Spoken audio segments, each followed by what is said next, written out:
Hello and welcome back to the channel. I'm your host Pete, and today we're going to be working on a bike. We're going to do a dropper post installation. I've got a Diamondback Atorz 3 here. Great value mountain bike. However, it doesn't come with a dropper post because they're hitting that right under $2,000, and you're not going to be able to get everything on a bike for $2,000.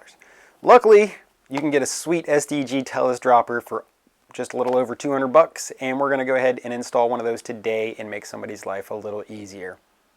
So if you've never installed a dropper post before and you want to learn the steps, join me. If you have a bike that has longer internal sections of tubes, I'm going to recommend that you go ahead and pick up one of these guys, the Park Tools IR 1.2 internal routing cable system. This thing will just make your life easy peasy if you're trying to run cables through any bike. In fact, if you have a bike with internal cables anywhere, just go ahead and buy one of these because you're going to need it later on. But let's go ahead and get into this project. So here we go. And this is the dropper we're going to be installing. It is a SDG Tellis dropper. This kit includes a remote, a cable, and everything we need to get going. When doing a dropper post installation, I like to do it on the ground. This is one of the few times I don't like to work on a stand. So we just go ahead, put the bike on the ground in a wheel work stand or a similar wheel type holding stand. Go ahead, remove the seat, which was probably a little high. You always want to make sure you are in there to your minimum insertion mark. If not, you can damage your frame, your seat post, void your warranty, all at the same time. As always, the first step in installing a bicycle part that you've never installed before, you want to make sure you read the owner's manual. I've installed plenty of these, but you want to make sure you read it because there are some fine details in here that are going to make your life a lot easier when setting it up. I'm going to try to explain all those to you today, but if you're installing a different seat post, some of these specifications may vary slightly. So the first thing we're going to do is go ahead and set the clamp up on the handlebar. It's going to require a 3mm Allen wrench. Just go ahead, pop that off there, open up the clamp, go around the bar. You want to make sure that you have the lever oriented properly so that when you depress it, it's going to move in the correct direction. So now we just crank that on down. And I'm going to give just a little bit of room between the grip, the end of the handle grip, and your dropper lever. If you put it all the way up against it or underneath it, you can scrape your thumb and it feels terrible. So you want to give yourself just a little bit of clearance right here. So it's a little hard to get a good angle on the camera where the port is for the dropper cable here, but we're going to go in this little rubber flap right here, and then we're just going to run the cable up the frame and then measure out how far it needs to go to the handlebar. So go ahead and remove your cable from the housing. And here's the first tip I want to give you that's going to help you when you're doing this on your own bike. You want to turn the handlebar into a position of about 90 degrees so that the dropper end is as close to the front of the bike as you can get it. What's going to happen is, as we hook this up, we have to put enough cable through the frame here for it to go up and out the top of the seat tube.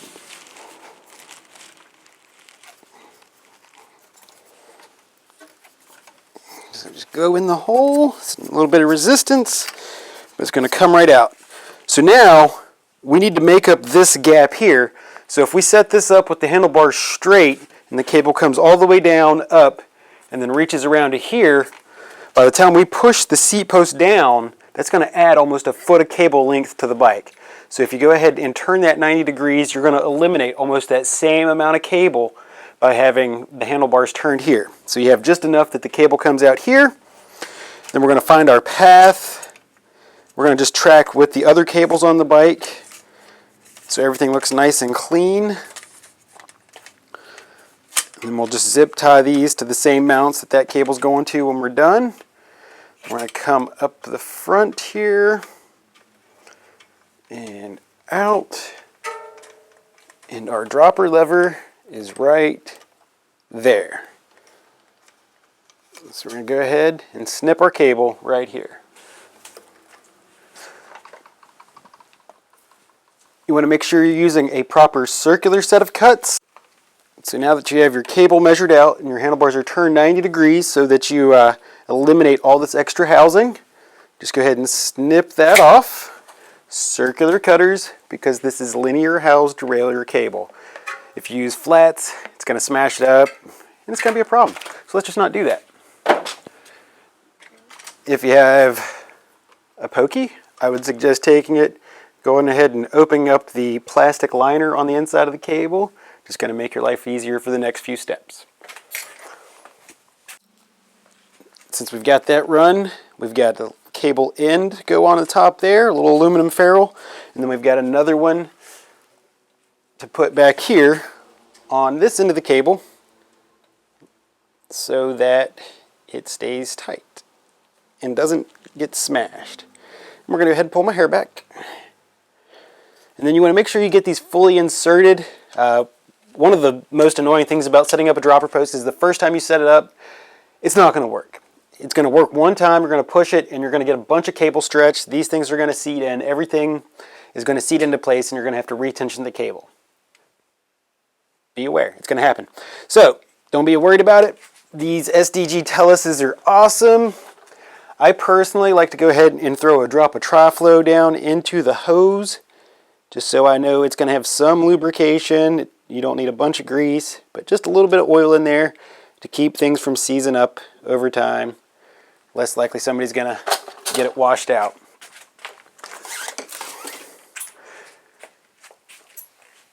On a lot of other posts on the market, you need to make sure that you go ahead and put a tip on it before you insert the cable. Once again, you're going to want to read the owner's manual for the post that you're installing. The SDG Tellis is awesome, and you don't have to do that. The cable end from a standard shifter cable fits directly into the shift head, or the cable actuator. So, that's in there.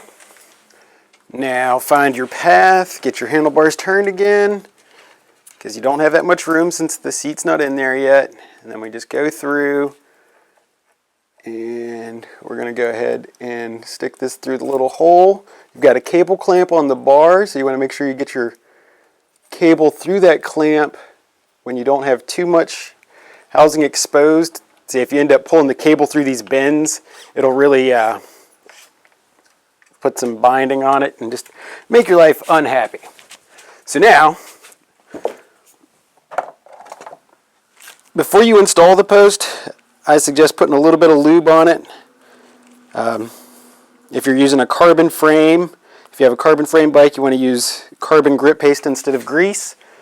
But this is going to keep the post from seizing up in your bike and being stuck there forever. So now, you're going to go ahead, slide that on, slide that up, pull tension up here, and just kind of set that in place for now. So we're just slightly in place. Now you want to pull tension on the cable best you can while trying to tighten this screw up. There's a bunch of slack in it, so I probably should have wound some of that out. You don't need to put an incredible amount of tension on this cable because, as I said, it's going to loosen up after the first couple of compressions. So now that we've got that in place, we can go ahead, open the quick release, slide the post down, push a little more cable through, make sure it's in the right direction there, and then we can straighten out the handlebars. So push it and it doesn't work. Okay, so it does work, but it pulled so much cable tension that we need to go ahead and reset it like I was saying. So now that we've got that done, let's go ahead and put more tension on this end. So after compressing the cable, you can see everything seated into place, and now we've got a little bit of slack here, and that's why we didn't want to go ahead and make it too tight. So we're going to go ahead and loosen this because you don't want to damage this cable. Also, you're only tightening this to 1.2 Newton meters, which is a very light torque setting. It doesn't need to be harsh or a real high torque setting, and you will strip things out if you try to do that. So you're going to get this loosened up enough that the cable can move freely. Pull tension on it once again, and then tighten it back up. Now that it's tight, everything's good. So now that we've got that in, everything's working nice and smooth. Now we're just going to pop these clips off and then run some zip ties up the frame. So some of these little clips can be pesky if you, it's funny, these little clips will either stick forever or will not stick at all. So when you hate on bike manufacturers for using these, please note that in some cases they will remain on the bike forever and you actually need to pop them off with a screwdriver. It's not their fault that production variances happen, but due to the shape of these, the weld position, and the paint that goes over top of them, sometimes those hooks just won't sink in. Like this one that's already popped off. So here we go. We're just going to loop both of these onto the zip tie right here. I'm going to go and do the same again right here.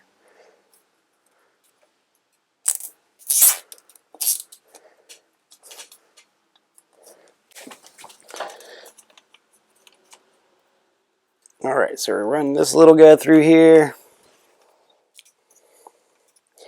So the one thing you'll find out when you start shooting videos about filming stuff is your fingers and hands are always in the way of what you're trying to film. So now, just go ahead and clip these off. And then I like to try and push these ends in away from spots that are going to scratch your leg.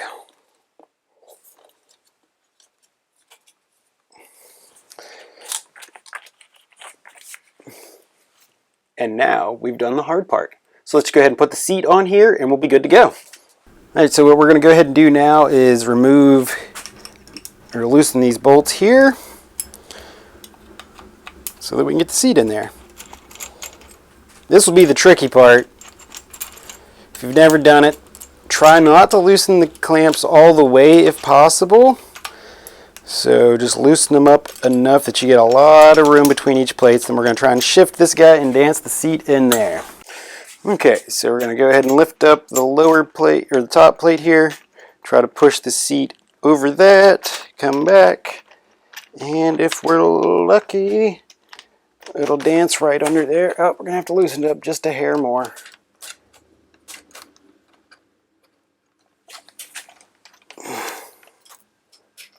Alright, so we're able to get that into place without unclamping anything.